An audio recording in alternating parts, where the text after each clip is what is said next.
j'ai pu découvrir la Kia EV6. Kia avait un modèle de pré-série qui faisait une tournée avant-première dans différentes concessions en France. Alors j'ai sauté sur l'occasion pour aller découvrir ce modèle. J'ai pas pu prendre le volant, ça m'empêche pas de discuter un peu des avantages et du design de cette voiture par rapport notamment à la Ioniq 5 qui partage la nouvelle plateforme iGMP du groupe Hyundai Kia. Alors rappelons la particularité et l'argument principal de vente est qu'elle supporte une tension de 800 volts permettant de recharger en courant continu jusqu'à 225 kW en pointe et de récupérer 60% de batterie de 20 à 80% en moins de 20 minutes.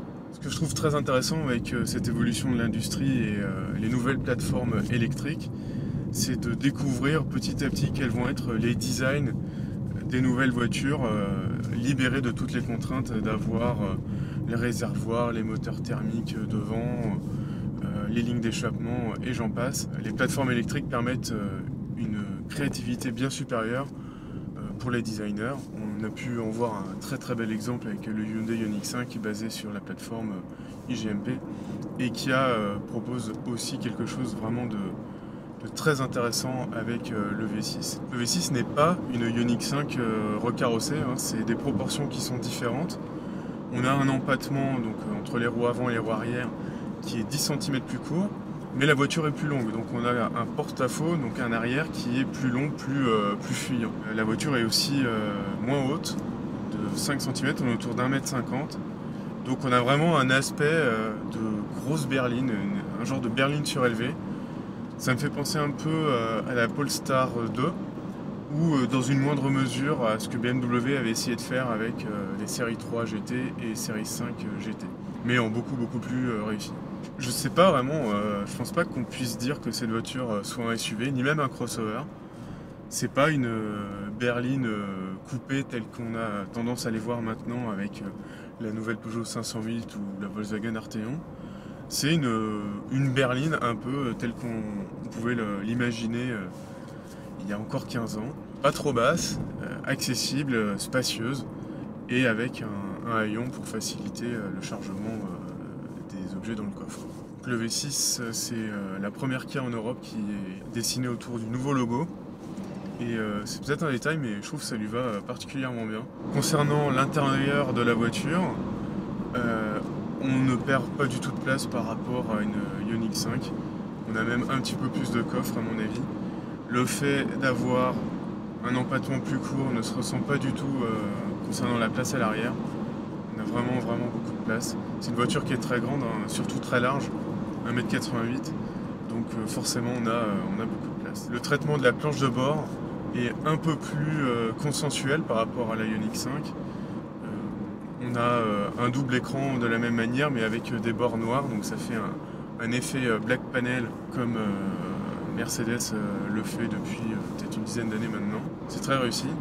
Et derrière bien sûr on retrouve la couche logicielle de la Ioniq 5. Et contrairement à la Hyundai, on a une vraie console centrale entre les sièges avant, beaucoup plus pratique pour placer un certain nombre de commandes et notamment des chargeurs à induction ou les accoudoirs. Pour rappel, dans la Hyundai, on a un espèce d'îlot central tout vide qui certes permet de libérer beaucoup de place, mais n'est pas spécialement pratique au niveau des rangements. Kia a choisi une solution un peu plus classique et qui fonctionne très bien. Donc avant de passer au point qui, pour moi, rend cette voiture plus compétitive que la concurrence, sachez qu'on pourra l'essayer qu'à partir d'octobre. Le vendeur m'a dit qu'ils recevront à l'essai des modèles 4 roues motrices de plus de 300 chevaux, donc ça va être très sympa à rouler. Vu la puissance annoncée et le style de la voiture, j'espère qu'on aura un comportement sur la route qui sera beaucoup plus précis que la Ioniq 5 et qu'on sentira moins la masse importante du véhicule. Par rapport à la concurrence, je trouve que Kia fait une super offre, une gamme qui est très bien construite, avec un premier niveau de finition qui a tout l'équipement nécessaire, et le deuxième qui rajoute à mon avis des équipements importants comme les sièges chauffants, le volant chauffant, voire même les sièges climatisés. Donc je pense que c'est vers cette version que la majorité des clients vont s'orienter.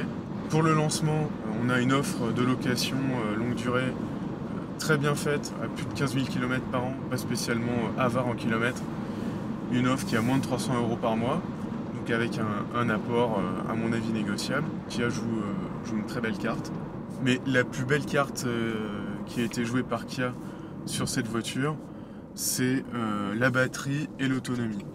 Contrairement à Hyundai, on a une seule capacité de batterie, très importante, 77 kWh, donc on est au-dessus de la plus grosse batterie de la Ioniq 5. Une autonomie homologuée de 510 km WLTP.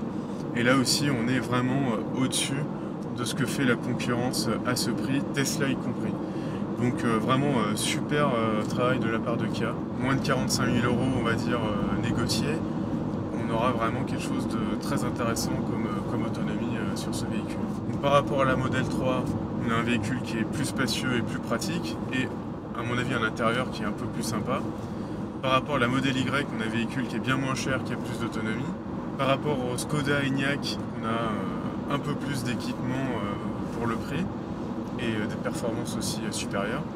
Le moteur de série en propulsion fait 225 chevaux, là où une Skoda Enyaq ou même un Ioniq 5 se contente de 170-180 chevaux. Et par rapport à toutes les voitures citées, on a cette capacité de recharge courant continu 800 volts permettant de récupérer 60% d'autonomie en moins de 20 minutes sur les chargeurs d'autoroute style Ionity ou Total Energy. Kia va faire un gros tabac avec cette voiture. J'espère qu'ils vont la décliner dans des modèles un peu plus petits et surtout moins larges pour nos routes européennes étroites et nos places de parking aussi. Mais en tout cas, c'est très prometteur. Donc dites-moi en commentaire si vous préférez cette Kia EV6 à la Ioniq 5, ou si vous préférez par exemple les Tesla ou les véhicules du groupe Volkswagen. Je serais très intéressé d'en débattre avec vous. En attendant, je vous souhaite une bonne route et je vous dis à bientôt.